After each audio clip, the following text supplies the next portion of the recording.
हाँ जी बेटा, तो सामने ध्यान देते हैं।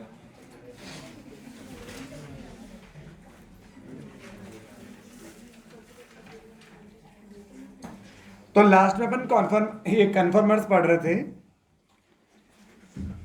पहले मैंने एक्स वाई के थ्रू आपको एक्सप्लेन किया, फिर उन एक्स वाई में कुछ एग्जाम्पल लिए, जैसे इथेन लिया, प्रोपेन लिया, ब्यूटेन लिया, और ये ब्यूटेन वाला एग्जाम्पल समझ रहे थे अपन लास्ट में। ठीक है, कन्फर्मर और ब्यूटेन। तो कन्फर्मर बनते क्यों हैं? कार्बन कार्बन सिग्मा बॉन्ड के रेस्पेक्ट में फ्री रोटेशन की वजह से। सिंपल है।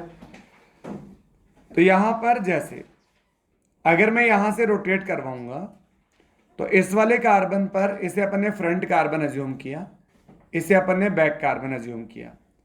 फ्रंट कार्बन पे 2 हाइड्रोजन लगे हैं, एक मिथाइल लगा है। इस बैक वाले कार्बन पे 2 हाइड्रोजन लगा है, एक मिथाइल लगा है।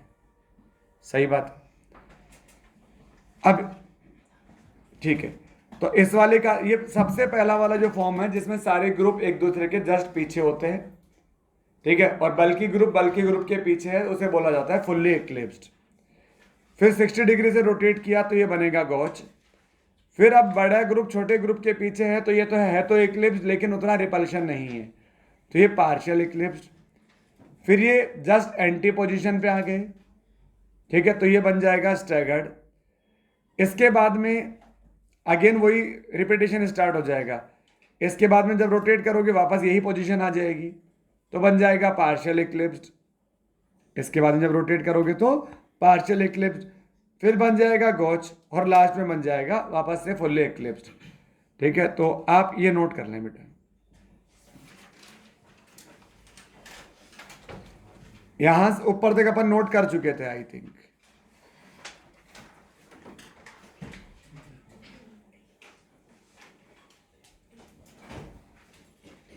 Conformers of butane.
अरे क्या तकलीफ होगी तुम्हारे? कैसे नोट करना है?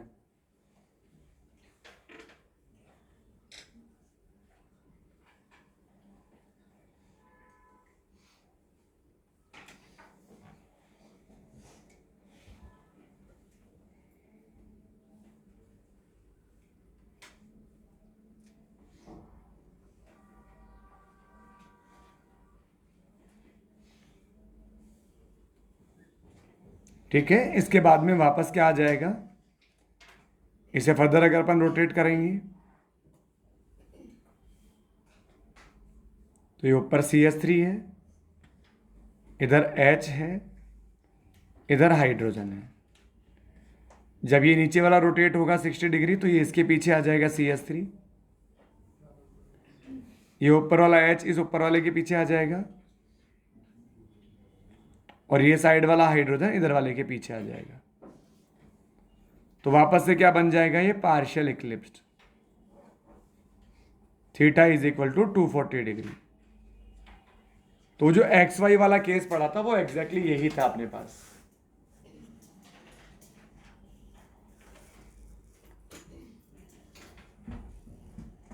Partial eclipsed.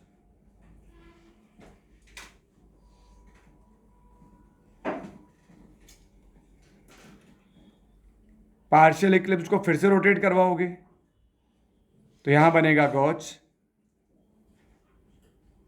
इसका मतलब theta is equal to 300 degree, और इसको फर्दर रोटेट कराओगे 60 डिग्री से तो फिर से बन जाएगा फुल्ली इक्लिप्स्ड।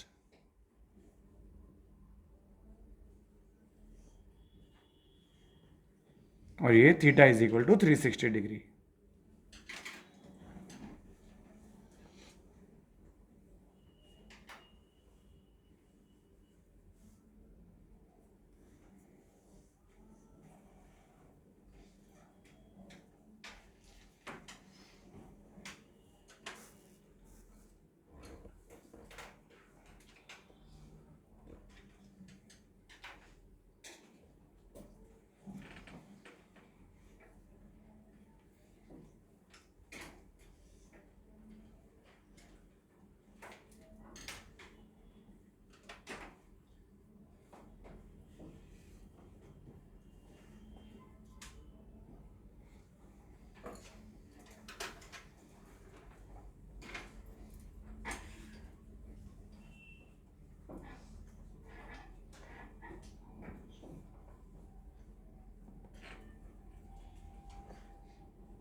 क्या नोट हो गया?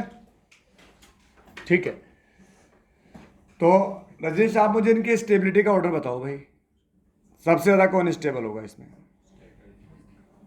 चलो स्टेबिलिटी का ऑर्डर बताएं आप मुझे। तो सबसे ज़्यादा स्टेबल होगा इनमें स्टैगर्ड, ठीक है। उसके बाद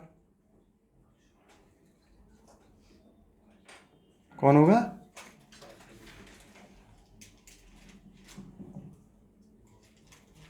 मतलब इन दोनों में कौन स्टेबल होगा? ये वाला, जहां ग्रुप बिल्कुल अगल बगल में, वो अगल बगल में लगे हैं वहां रिपल्शन कम होगा, और जहां ग्रुप दूर है वहां रिपल्शन ज़्यादा होगा। फिर कहाँ रिपल्शन ज़्यादा है भाई? जब अगल बगल में लगे हैं तो रिपल्शन ज़्यादा है, या दूर लगे हैं तो ज़्यादा है?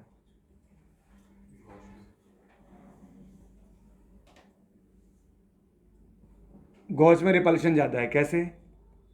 यहाँ ये ग्रुप और ये ग्रुप, ये ग्रुप और ये ग्रुप, इनके बीच में एंगल 60 डिग्री, 60 डिग्री, 60 डिग्री। यहाँ 0 डिग्री, 0 डिग्री, 0 डिग्री। तो रिपल्शन ज़्यादा कब होता है? जब दूर होते हैं कि ये ग्रुप जब पास होते हैं, पास होते हैं। और पास कहाँ है? अरे मूर्ख है क्या यार, कभी तो बोल रहा है एक्लिप्स, कभी बोलता है गॉज। क्या कहना चाहते हो भाई? एक डिसाइड कर लो कहाँ कहाँ सही गलत तो छोड़ो, सही है गलत है वो तो बात की बात है। पहले एक कॉन्सेप्ट तो बनाओ कि हाँ मैं ऐसे सोचूंगा कि पास होगा तो रिपल्शन ज़्यादा होगा, दूर होगा तो रिपल्शन कम होगा, या पास होगा तो रिपल्शन कम होगा, दूर होगा तो रिपल्शन ज़्यादा होगा। कुछ तो सोचो भाई। दोबारा जीरो से शुरू करते हैं। अब बता, पार्शियल, यहाँ पार्शियल इक्लिप्स में रिपल्शन ज़्यादा है कि गोच में रिपल्शन ज़्यादा है?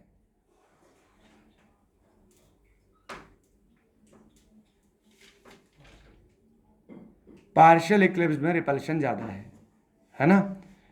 तो यहाँ रिपल्शन ज़्यादा है तो ये क्या होगा, कम स्टेबल होगा। यहाँ रिपल्शन थोड़ा दूर है, एंगल 60 डिग्री है यहाँ पर, ठीक है। तो यहाँ रिपल्शन, तो स्टैगर्ड के बाद में स्टेबल कौन होगा? स्टैगर्ड के बाद में होगा गॉच। फिर गॉच के बाद में कौन कौन इससे कम स्टेबल कौन होगा? Partial eclipsed. Partial eclipsed. और सबसे कम स्टेबल कौन होगा? Fully eclipsed. Fully eclipsed. हाँ जी, हो सकता है आपको कंफ्यूजन हो, सर यहाँ ये CH3 ग्रुप है ना, पर एंगल 60 डिग्री है बेटा, तो एंगल की वजह से वो थोड़े दूर है, एक तो पीछे है और एक थोड़े दूर है। एक तो आगे वाला कार्बन है, एक पीछे वाला कार्बन है, दोनों सेम कार्बन के ग्रुप नहीं है, वो आगे पीछे वाले कार्बन के ग्रुप है, एक आगे है एक पीछे, ठीक है, और एंगल 60 डिग्री है, तो वो कम, वहां रिपल्शन कंपेरेटिवली कम है। चलो, तो यहां तक अपन ने नोट कर लिया, ठीक है। तो अब यहां एक बात और है, अभी अभी आपने जो पढ़ा, यही तो पढ़ा था अपन ने शुरू में इनिशियल में, एक्स और वाई मान के यहां पर। अभी यहां दोनों जगह CH3 था, यहां दोनों जगह CH3 था, तो ये फुल्ली इक्लिप्स्ड हो गया और ये गॉच हो गया। तो अब यहां पर ये जो एक्स और वाई ग्रुप है, अगर एक्स और वाई ग्रुप ऐसे हैं जिनके बीच इलेक्ट्रोस्टैटिक अट्रैक्शन फोर्स हो, क्या हो? इलेक्ट्रोस्टैटिक अट्रैक्शन फोर्स, जैसे एक प्लस है और एक माइनस है, या उनके बीच कोई H बॉन्डिंग टाइप का फोर्स हो, H बॉन्डिंग। तो जैसे यहां पर लेट सपोज अपने पास में ये ग्रुप है, X is equal to COOH और Y is equal to COOH, तो फिर कौन ज्यादा स्टेबल होगा? तो चलो आप एक काम करो, पहले ये नोट कर लो, फिर एक पॉइंट लिखो।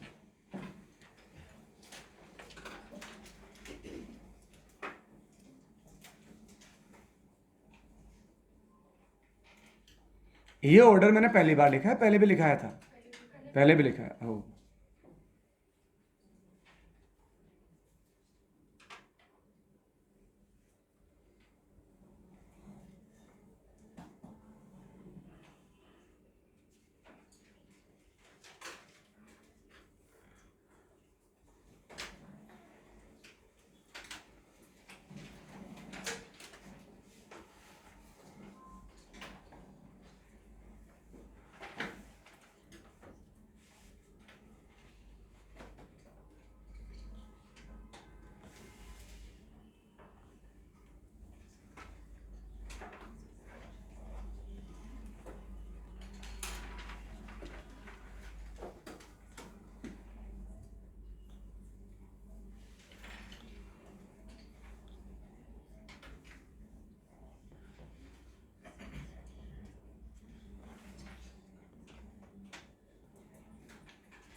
हाँ जी, अब आप एक बात का ध्यान रखना, अगर मान लो ये, वो तो फुल्ली इक्लिप्स्ड है पहला वाला, तो दिस इज फुल्ली इक्लिप्स्ड,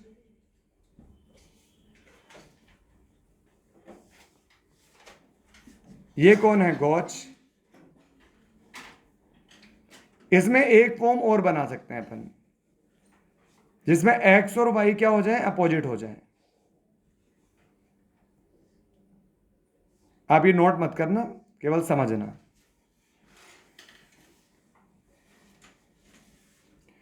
ये कौन सी पोजीशन है? स्टैगर्ड। अभी अपन ने क्या बोला कि स्टैगर्ड पोजीशन में इनमें क्या होता है? रिपल्शन होता है, रिपल्शन। अब ये दूर दूर है, बल्कि ग्रुप जिनमें रिपल्शन होना वो क्या है? दूर दूर है, तो ये मैक्सिमम डिस्टेंस पर स्टैगर्ड में, तो यार रिपल्शन क्या होगा? मिनिमम। और मिनिमम रिपल्शन तो मैक्सिमम स्टेबल। लेकिन अगर ये एक्स और वाई जो है इनमें एक पॉजिटिव चार्ज हो, एक नेगेटिव चार्ज हो, तो पॉजिटिव चार्ज और नेगेटिव चार्ज हो, अगर यहां प्लस है या माइनस है, यहां प्लस है या माइनस है, तो आप मुझे बताएं श्वेता, इसमें स्टैगर्ड में और गॉच में ज्यादा स्टेबल कौन होगा? अगर यहां पर एक जगह एक्स और वाई में एक्स पर कोई पॉजिटिव चार्ज रखा है NH3 पॉजिटिव और वाई पे CW माइनस, एक पॉजिटिव चार्ज एक नेगेटिव चार्ज, तो ज्यादा स्टेबिलिटी कब आएगी? गॉच में स्टेबिलिटी ज्यादा आएगी या स्टैगर्ड में स्टेबिलिटी ज्यादा आएगी? गॉच में अट्रैक्शन ज्यादा हो जाएगा उस केस में, इसलिए गॉच की स्टेबिलिटी स्टैगर्ड से ज्यादा होगी। क्योंकि यहां पर स्टैगर्ड में क्या है, वो अपोजिट ग्रुप तो है पर इतने दूर दूर है, वो इतने दूर दूर है कि उनमें अट्रैक्शन का वो मीनिंग ही नहीं रहेगा। जबकि गॉच में क्या है, वो बिल्कुल मिनिमम, मतलब बिल्कुल मिनिमम डिस्टेंस पर है। ठीक है, अच्छा अब मुझे एक बात और बताओ चलो, कि गॉच और स्टैगर्ड में तो आपने बता दिया कि सर गॉच में ज्यादा स्टेबिलिटी आएगी क्योंकि वो अगल बगल में है तो अट्रैक्शन ज्यादा होगा। अब मुझे एक बात बताओ, फुल्ली इक्लिप्स्ड और गॉच, इनमें ज्यादा स्टेबल कौन होगा?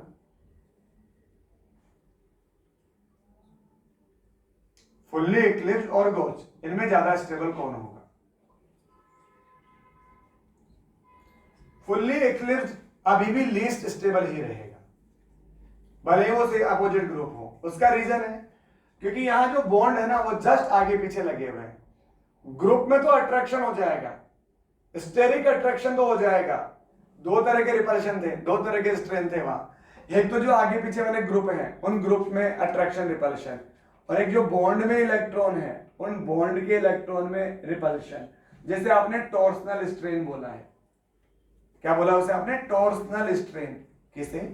बॉन्ड में जो इलेक्ट्रॉन है उस बॉन्ड के इलेक्ट्रॉन तो रिपेल करेंगे ना अभी भी। तो फुल्ली इक्लिप्स्ड में बॉन्ड के इलेक्ट्रॉन तो आपस में रिपेल अभी भी करेंगे और मैक्सिमम रिपेल ही करेंगे क्योंकि जस्ट अगल बगल में है। तो इनकी स्टेबिलिटी में, फुल्ली इक्लिप्स्ड की स्टेबिलिटी में कोई चेंज नहीं आता, वो पहले भी लीस्ट स्टेबल था, अभी भी लीस्ट स्टेबल है। लेकिन गॉच की और स्टैगर्ड की स्टेबिलिटी के ऑर्डर क्या हो जाते हैं? पलट जाते हैं। तो अब हाईएस्ट स्टेबल हो जाता है गॉच, फिर स्टैगर्ड, फिर पार्शियल इक्लिप्स्ड और फिर फुल्ली इक्लिप्स्ड। ठीक है, तो आप लिखें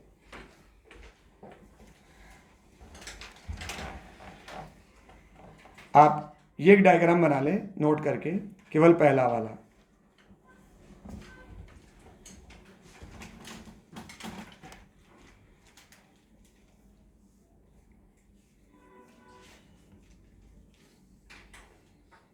केवल पहला वाला डायग्राम बना लें बस।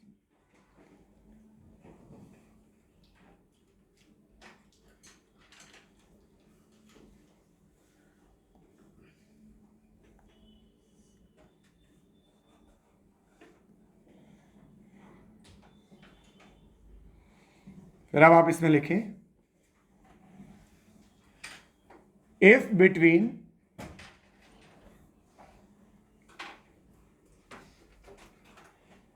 x and y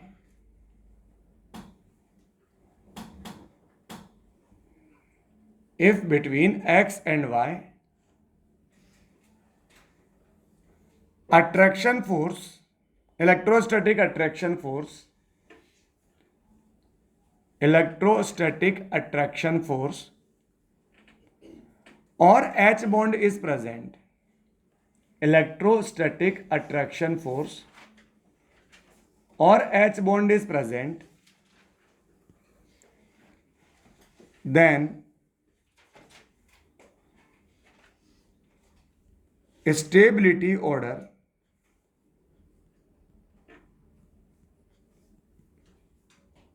गॉच की स्टेबिलिटी ज्यादा होगी स्टैगर्ड से, फिर पार्शियल इक्लिप्स्ड,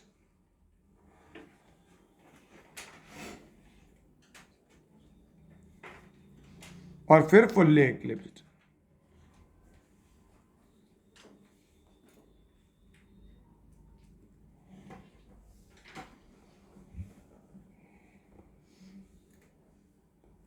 अगर वहां इलेक्ट्रोस्टैटिक फोर्स हो तो।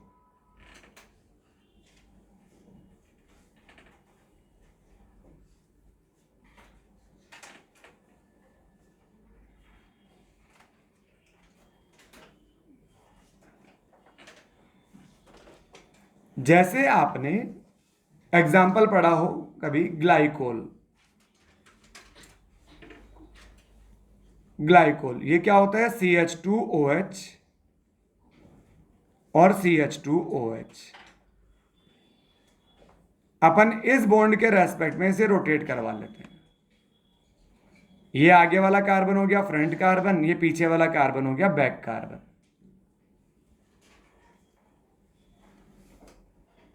ठीक है,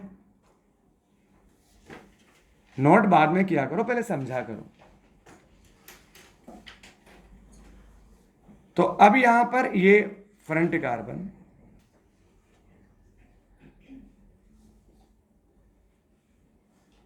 तो जैसे ये कार्बन हो गया, इससे 2 हाइड्रोजन हो गए। यहां एक इस कार्बन से 2 तो हाइड्रोजन हो गए, OH हो गया। ऐसे पीछे वाला जो कार्बन है, उस पीछे वाले कार्बन से भी एक तो OH हो गया और 2 हाइड्रोजन हो गए। तो ये तो क्या हो गया? इसकी गॉच फॉर्म 60 डिग्री वाली। अरे ये तो क्या हो गई बेटा? गॉच फॉर्म हो गई। और इसी तरह से अगर ये अपोजिट चला जाता तो क्या हो जाती? Staggered form. लेकिन यहां क्या होगा? अगर आपने केमिकल बॉन्डिंग में ये पढ़ा हो तो यहां हाइड्रोजन 2 मोर EN के बीच फंस गया, और अगर 2 मोर EN के बीच फंसेगा तो यहां क्या आ जाएगी? H बॉन्डिंग बन जाएगी।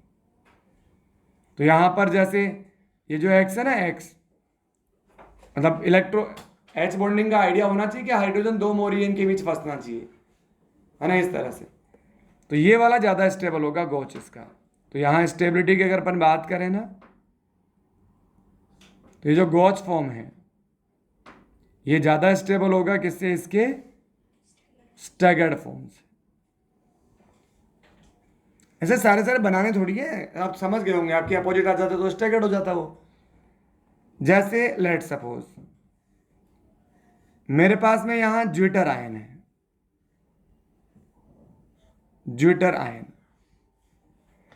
यहां ये हो गया CH2, इधर CH2, इधर ये NH2 हो गया, ये COOH हो गया।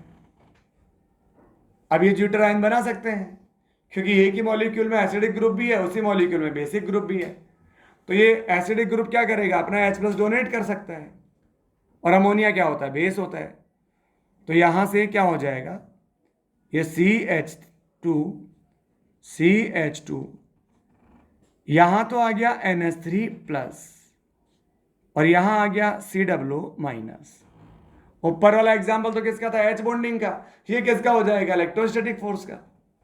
अब यहां तो अपोजिट ग्रुप हो गए ना, तो यहां अगेन इसको यहां से रोटेट करवा लो। जब यहां से रोटेट करवाओगे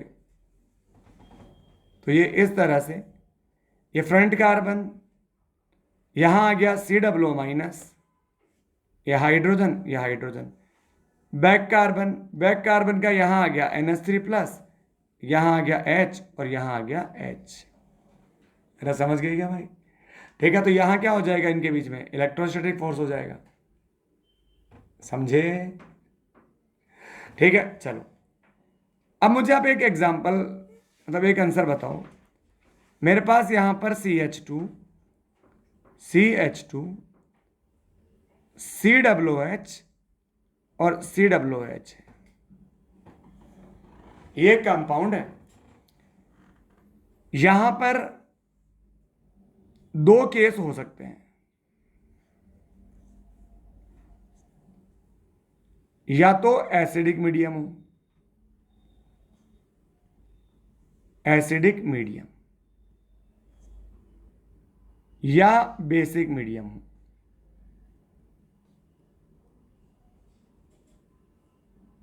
एसिडिक मीडियम और बेसिक मीडियम। तो एसिडिक मीडियम में यहां कुछ होगा क्या? हाँ भाई रुद्राक्षी, क्या नाम है इनका? रुद्राक्षी है ना। एसिडिक मीडियम में यहां कुछ होगा क्या बेटा? कार्बोक्सिलिक एसिड एसिडिक मीडियम में रिएक्ट करेगा क्या? अरे वो तो खुद ही एसिड है, पहले ही माहौल था एसिडिक उसके पास। तो यहाँ एसिडिक मीडियम में कुछ नहीं करेगा, मतलब एसिड एसिडिक मीडियम में कुछ नहीं करेगा। तो यहाँ अगेन वो रोटेट करवा लें यहाँ से, ये तो समझ आ ही गया होगा, फ्रंट कार्बन या बैक कार्बन। तो यहाँ क्या हो जाएगा, ये मेरे पास आ गया C double bond O OH, ये H, ये H, यहां आ गया C double bond O OH, ये H और ये H। सही।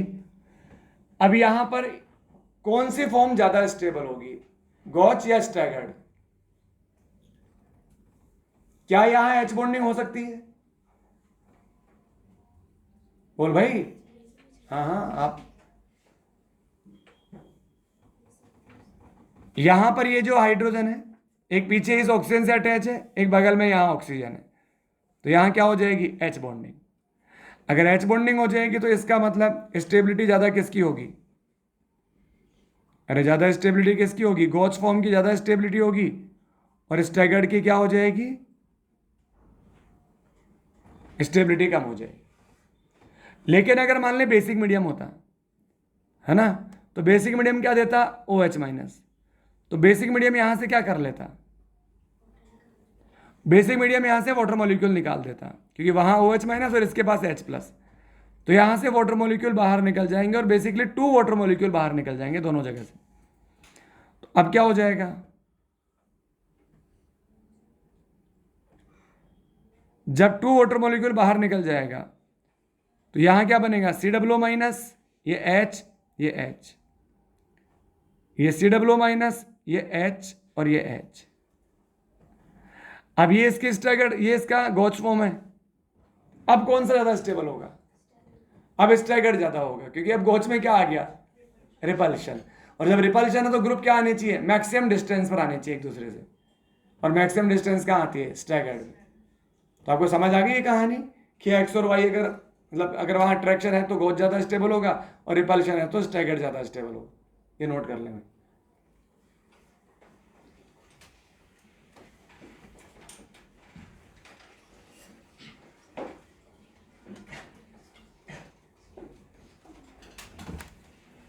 ये नोट कर लें।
क्या रह गया क्या ऊपर कुछ?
अभी तुषार नोट हो गया क्या?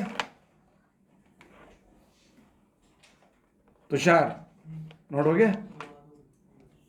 ये जुड़ रायन चल रहा है।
हो गया यहाँ तक नोट? अरे सबका नोट हो गया क्या भाई? चल, अब इसके बाद में एक लास्ट पॉइंट पढ़ते हैं अपन इसका, कन्फर्मर्स ऑफ साइक्लोहेक्सेन। साइक्लोहेक्सेन के कन्फर्मर्स सामने ध्यान देते हैं। जैसे ये मेरे पास साइक्लोहेक्सेन है। अब इस साइक्लोहेक्सेन के कन्फर्मर कौन कौन से बनते हैं वो समझते हैं। तो साइक्लोहेक्सेन, सबसे पहले अपन यहां 2 पैरेलल लाइंस बनाएंगे।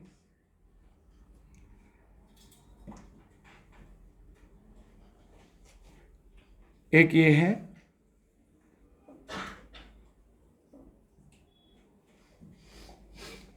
ये पहला साइक्लोहेक्सेन, इसे बोलते हैं इसकी चेयर फॉर्म। चेयर फॉर्म, देखो चेयर फॉर्म में यहां जो ग्रुप है और यहां जो ग्रुप है ये अपोजिट डायरेक्शन में है, तो मैक्सिमम स्टेबल है क्योंकि रिपल्शन मिनिमम है, मैक्सिमम डिस्टेंस पर है वो। अब क्या किया अपन ने, इसे थोड़ा सा ये इस तरह से है ना चेयर, देखो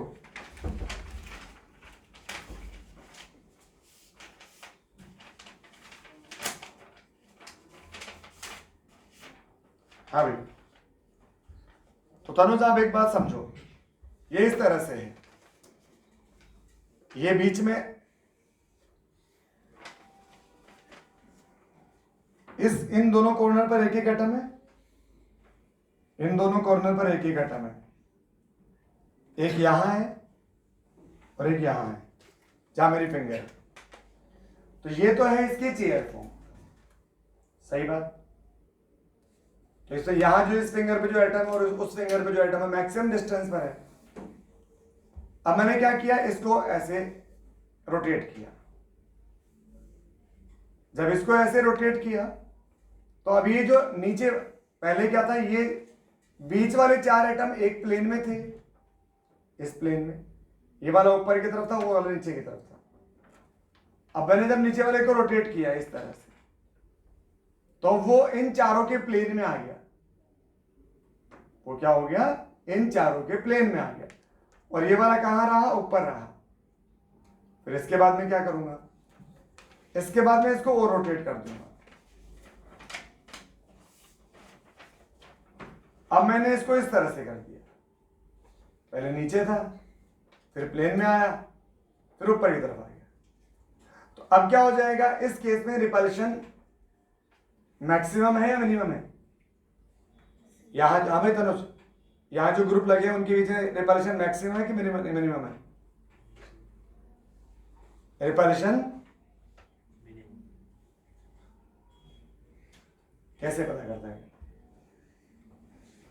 कैसे पता करता है? खड़ा तो इधर, इस बंदे को आगे बैठने के लिए कहा था, देख खड़ा हो, इधर आगे बैठ कर, ये डिस्टर्ब करते हैं बाकी बच्चे सारे तेरे को यार। खड़ा हो, आगे बैठ इधर।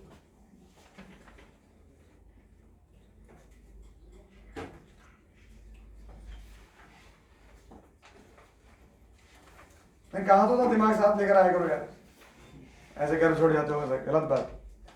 बैठ बैठ बैठ, आराम से समझ। एक एटम यहां है इस पेज पर ऊपर की तरफ जहां मेरे फिंगर्स हैं, एक एटम यहां है जहां मेरी फिंगर्स हैं। आंखें ठीक है ना? अब मैंने इसे पलट लिया, तो अब वो जो अब मेरी फिंगर्स पास आई या दूर चली गई? पास आई। तो जब ग्रुप पास आते हैं तो रिपल्शन क्या होते हैं? जब ग्रुप पास आते हैं तो रिपल्शन ज्यादा होता है कि कम होता है ना? मैक्सिमम। हाँ भाई, हर्षित आप इधर बैठो बेटा। किस बात की खुसर खुसर है भाई? इसे समझा रही हूं, मुझे समझा दो। तो अब अपन क्या करेंगे, यहां पर इसे तो ऐसे ही रखेंगे, पर वो जो था वो इस प्लेन में आ गया। पता नहीं तुम में से कितनों को समझ में आया कि वो नीचे से उठकर इसके प्लेन में आ गया। अब क्या होगा,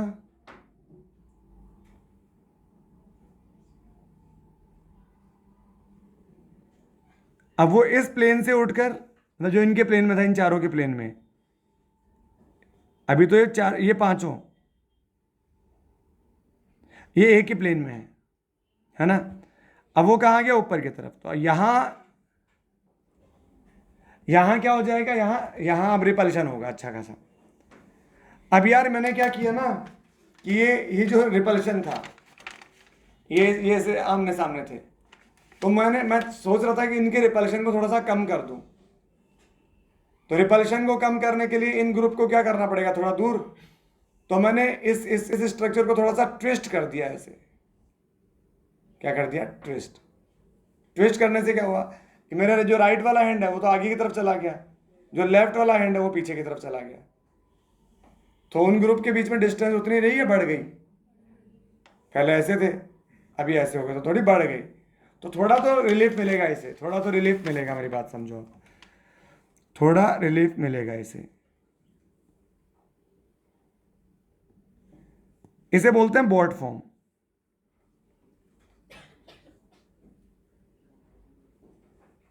ठीक है, इसे बोलते हैं हाफ चेयर।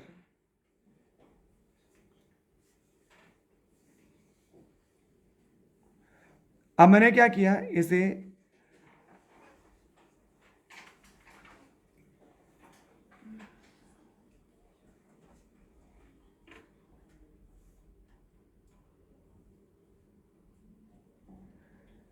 पता नहीं आपको समझ में आया क्या, कि पहले ये एक ही प्लेन में था,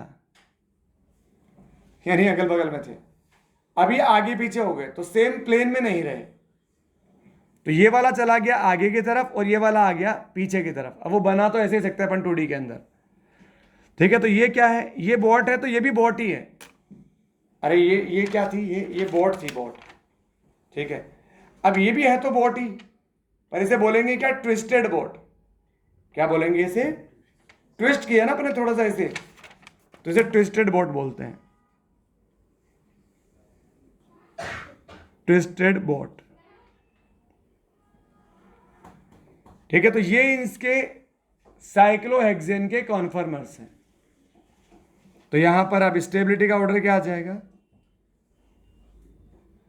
स्टेबिलिटी का ऑर्डर आ जाएगा चेयर फॉर्म हाईएस्ट स्टेबल, फिर ट्विस्टेड बोट, ट्विस्टेड बोट, फिर बोट, और फिर हाफ चेयर। आपको मतलब ऐसा लगना चाहिए कि यार बोट फॉर्म में तो मैक्सिमम रिपल्शन होना चाहिए, लेकिन फिर ट्विस्टेड हाफ चेयर में मैक्सिमम रिपल्शन क्यों है? ठीक है, हाफ चेयर, हाफ चेयर में मैक्सिमम रिपल्शन होने का रीजन ये है कि मैक्सिमम एटम एक प्लेन में है। हाफ चेयर में वो पांचों एटम एक ही प्लेन में है, और जब एक ही प्लेन में मैक्सिमम कार्बन होंगे तो उसी प्लेन में तो रिपल्शन क्या होगा, मैक्सिमम होगा। तो है ना, तो इसे इस तरह से अपन, तो इसे अपन याद रखेंगे, सिटी बैंक इन हरियाणा, है ना, या हैदराबाद, जो भी याद रखो आप। Chair, twisted, boat, half chair, note कर लो भाई। फाइनली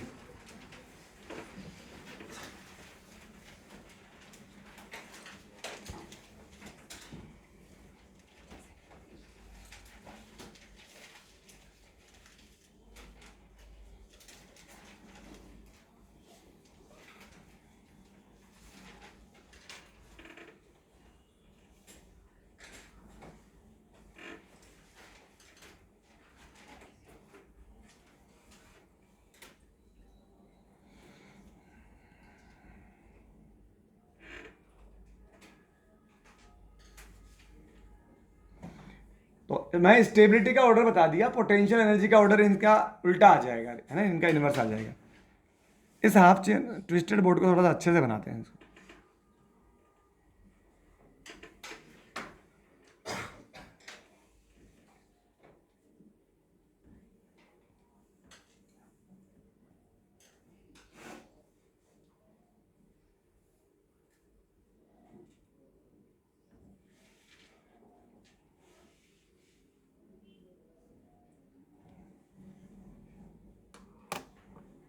शायद आपको समझ आए कि अपन ने ऐसे वैसे ट्विस्ट किया है।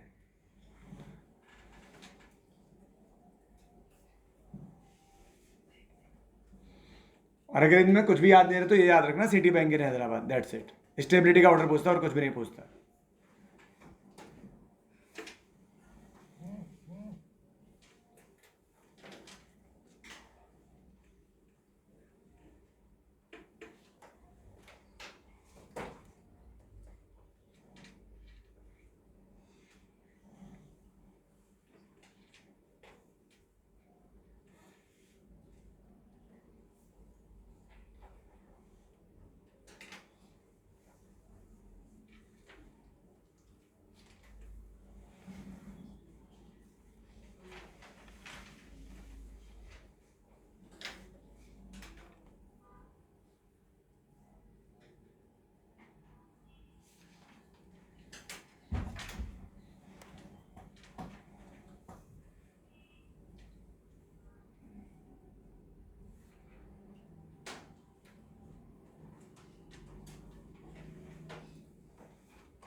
हो गया नोट ये?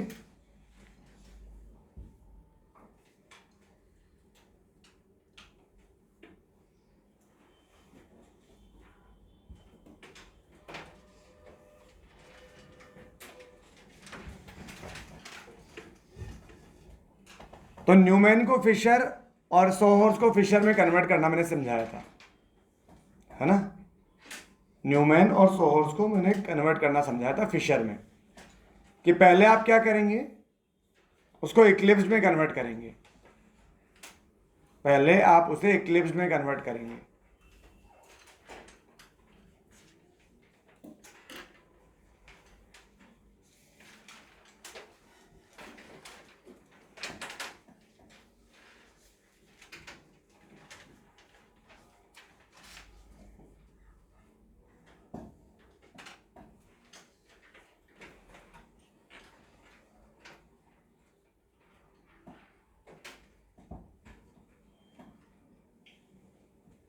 तो ये था किसके बारे में?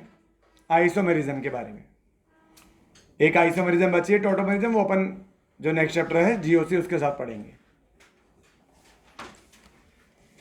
This is all about isomerism, ठीक है।